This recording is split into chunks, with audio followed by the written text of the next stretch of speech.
சதக்காவை பத்தி பேசக்கோல முதலாவது எழும்பி போய் ஒருத்தர் கை நிறைய அன்னிக்கம் வந்து போட்டாரு பாருங்க. இவரை பார்த்து 10 பேர் மலமலமலன்னு கொண்டு போடுவாங்க.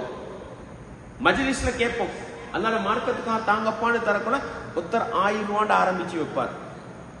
இவர் ஆரம்பிக்கும் வரையில யாருமே எழும்ப மாட்டாங்க. ஒருத்தர் ஆரம்பிச்சு வச்ச உடனே அவரை பார்த்து மலமலமலன்னு என்ன செய்வாங்க, 10 பேர் போடுவாங்க. இந்த முதலாவது போட்ட மனிதர் இருக்கிறார் பாருங்க, அவருக்கு 10 பேர் நன்மை சேர்ந்து கிடைச்சிடும். இப்ப நீங்க என்ன பண்றீங்க, குடும்பத்துல கொஞ்சாதிகிட்ட சொல்றீங்க, இப்படி நல்ல பணி ஒன்று இருக்குது, முடிஞ்சா ஒரு தர்மத்தை செய். மூத்த மகன் வெளிநாட்டுல இருக்காரு, கோல் பண்ணி இன்னைக்கு பள்ளியில இப்படி ஒரு நல்ல விஷயம் அறிவிச்சாங்க, முடிஞ்சா ஒரு உதவி. இதுக்கு யார் காரணம்?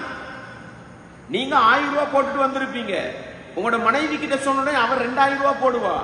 உங்களோட மகனுக்கு வெளிநாட்டுல கோல் பண்ண 10,000 போட்டுருவாரு. உங்களோட 1000 ரூபாய் நன்மையும் உங்களுக்கு கிடைக்கும்.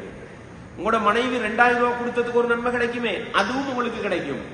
உங்களோட மகன் உங்களை பார்த்து 10,000 ரூபாய் கொடுத்தாரு, அந்த நன்மை உங்களுக்கு கிடைக்கும். ஆனா நீங்க கொடுத்தது எவ்வளவுதான்? 1000 ரூபாய் 12,000 ரூபாய்க்கு அட்வைஸ் பண்ணிட்டீங்க. இதான் இஸ்லாம்ன்றது. எனவே இஸ்லாத்தில் உள்ள ஒரு நல்ல காரியத்தை நீங்கள் செய்தால் அந்த நன்மையும் கிடைக்கும். உங்களை பார்த்து 10 பேர் செய்வாங்க பாருங்க, உங்களோட பேச்சை கேட்டு 10 பேர் செய்வாங்க பாருங்க, அவங்களோட நன்மையும் சேர்ந்து கிடைக்கும்.